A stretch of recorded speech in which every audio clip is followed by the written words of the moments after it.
Hi, my name's Alison, and I'm an instructor here at the Langley Centennial Museum. Sometimes I work here at the museum, and sometimes I visit schools and bring things from the museum to share with the students there. Today we're in the history galleries of the museum so that I can show you another part of the Collecting the Past school program. Our history galleries tell the story of the early settlers or pioneers to this area about 120 years ago. Remember, when we learned about the First Nations people, they were already living here. They've been living here for thousands and thousands of years. The pioneers came here from all other parts of the world to start a new life for themselves and their families, hopefully a better life. Now, most of those pioneers didn't work in an office or a hospital or even a construction site. Where do you suppose they worked? What do you think they did when they went off to work every day? Did you guess that most of them were farmers who built their own homes and barns, who raised their own animals, maybe chickens, cows, pigs? They had their own big vegetable gardens and orchards and grew grain. All the food that they needed for their family, they grew on their own farm. So that made their life very different from how most of us live today, unless you're one of those people who gets to live on a farm. Hey, not only that, there's something in our modern life that we're all very dependent on, which the pioneers did not have. Can you imagine what I'm thinking about? Electricity. Yes, that changes everything. Now, if you think back to the last part of Collecting the Past, we talked about all those special things that a museum keeps in their collection and uses to tell their stories. Who remembers what we call those things? That's right, we call them artifacts. And the artifact is anything that's been made or used by people. And by looking at any artifact, we can learn more about the person who made it, the person who used it, the person it belonged to, and about their way of life and culture. So let's have a little peek into some of the exhibits here and see what the artifacts can tell us about how pioneers in the Fraser Valley lived a long time ago. If we look closely at the exhibit that was behind me a couple of minutes ago, we can see a few things that were really important to those pioneer farmers. This is a plow with the long, dark brownish red handle, and that sharp blade would cut into the soil and make what's called a furrow, a little trench where you would drop the seeds. The farmer would hold the handles at the back, and up here at the front it would be harnessed to probably a horse. If we move around a little bit, we can see a scale, and then at the back, those four tall pieces are house jacks. They were used to jack up a building in Fort Langley so that it could be moved out of the way of train tracks that were going to be built. But that's a story for another day. Down here at the bottom, we have a horse collar. Your good workhorse would be wearing that collar when he was harnessed up to the plow or any other equipment that you were needing him to pull for you. And if we look way up, that blade with the turquoise handle, that's called a scythe. And a scythe is used for cutting hay or wheat or grain when it's ready to harvest. It's got a sharp blade, but you need to know the particular technique to use it properly and do the job and not hurt yourself.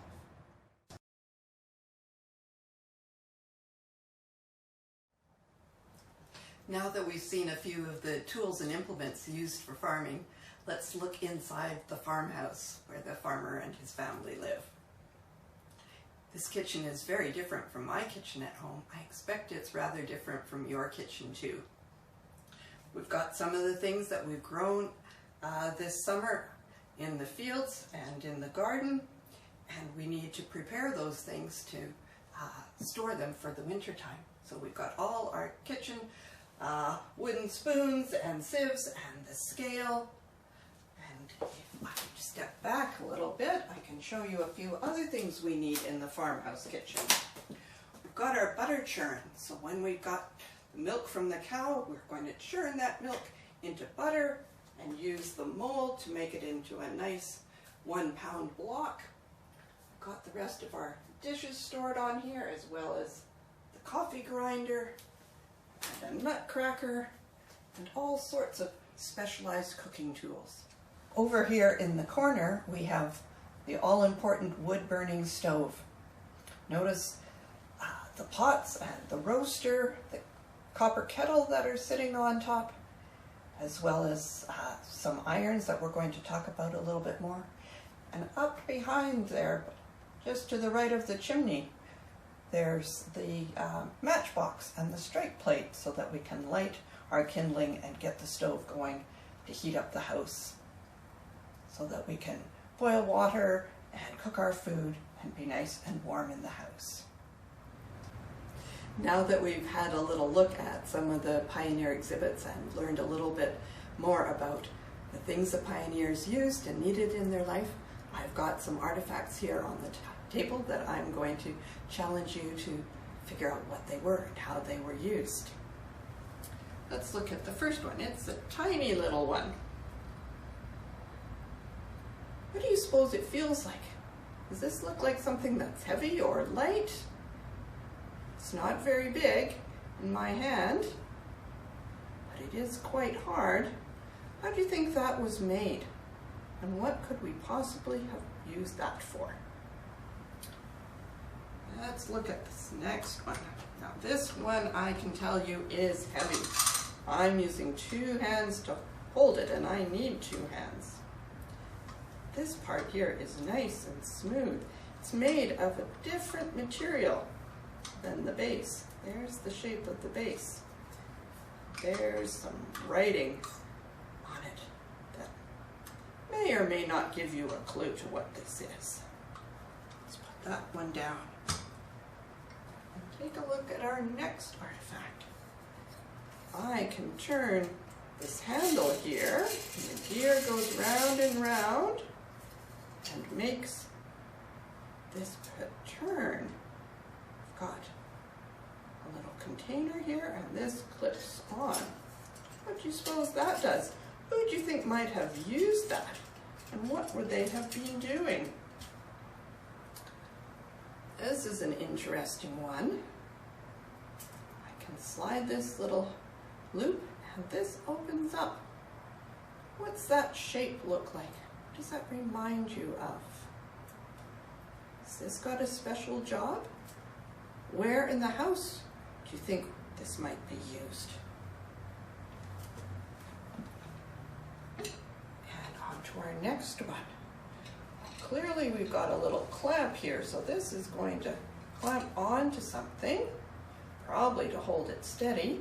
And again, we've got a handle that turns. Let me do it this way for you. A handle that turns and makes this wheel spin. There we go. And it has writing on it too.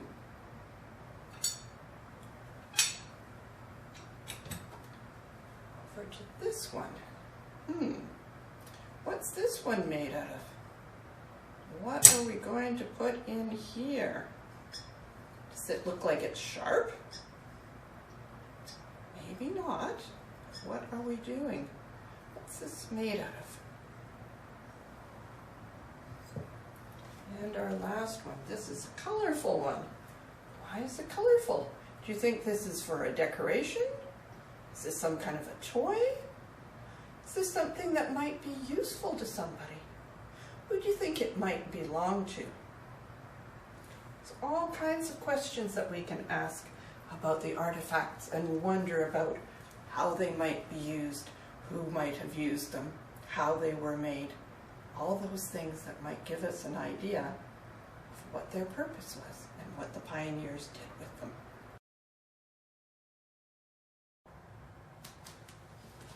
Well, I wonder how you did with solving those little puzzles, little mysteries that I gave you in identifying the different pioneer artifacts. Shall we look at them again? Here was our first one. Did this look like anything that you see around the house today, or anything that's familiar to you? It's a nail, but it's not a nail like we use today. It wasn't made in a factory and looked like thousands and thousands of other nails. This was handmade by the blacksmith at his forge. He'd use his big hammer and pound on the metal to shape the nail until he got it just right. And then he'd make many, many more, enough to build the farmer's house or the barn or a local store. Here's our second one. Remember, this was the heavy one. It's heavy for a reason. It's heavy because it's an iron for getting the wrinkles out of our clothing. You might have an iron at home today, but that one uses electricity. This one needed to go onto the wood-burning stove to get hot. And it has a handle that I can switch from one iron base to the other.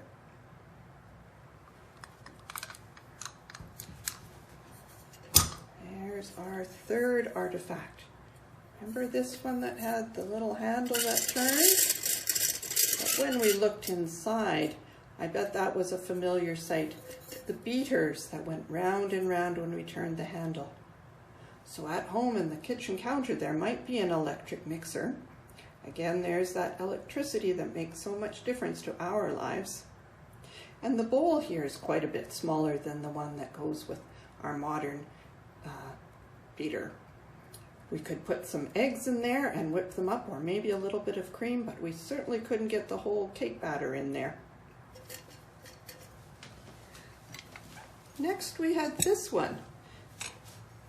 It's on the table, but then what? There's a big clue on this one. It says New Standard Cherry Stoner.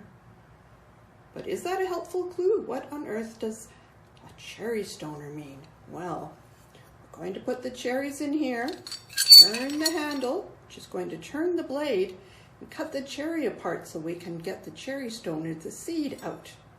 We've got lots of work to do because all the cherries are ripe and ready to eat on the cherry tree, but we can't eat them all at one go.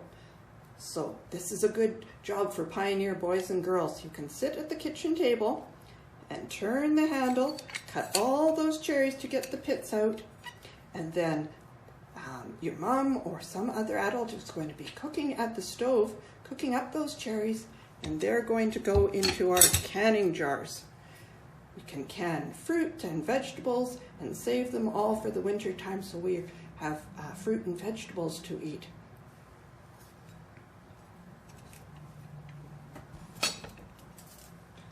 This one is usually a tricky one. What's this little cage for? Well, if I showed you that we pop it open and put in a piece of soap and then close it up, would that help you to figure it out? It's called a soap saver. And when we're doing the laundry, we're going to put this soap saver with the soap into our hot water, swish it around in the water, and that will melt a little bit of the soap and make nice soapy water for doing the laundry. Then I'm going to hang up the soap saver. The soap will dry and it'll be ready for laundry next week. We don't want our soap left at the bottom of the wash tub because then it'll all just melt away.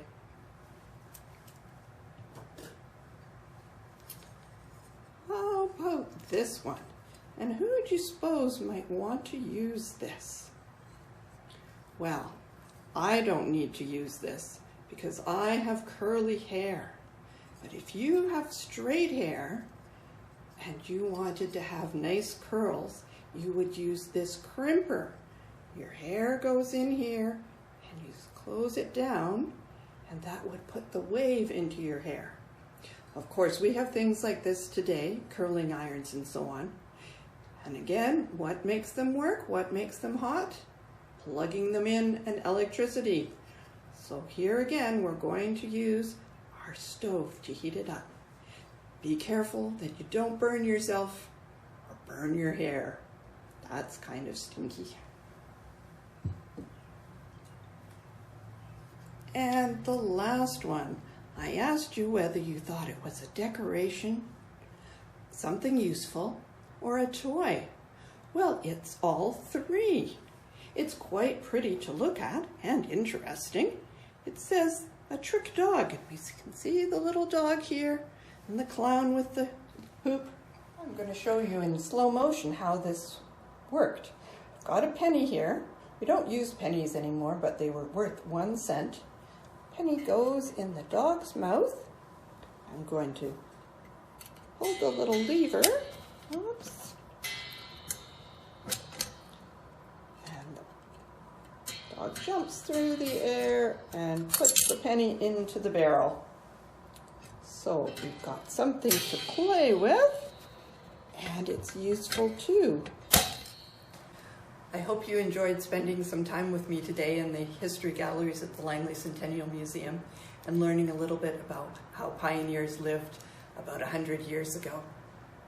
If you want to experiment a little bit more about being a pioneer, let's focus on one of those things that made their life so different from ours. We have electricity now. Can you find all the things in your house that use electricity? Now imagine there's a big thunderstorm and the electricity goes out. What would you and your family do?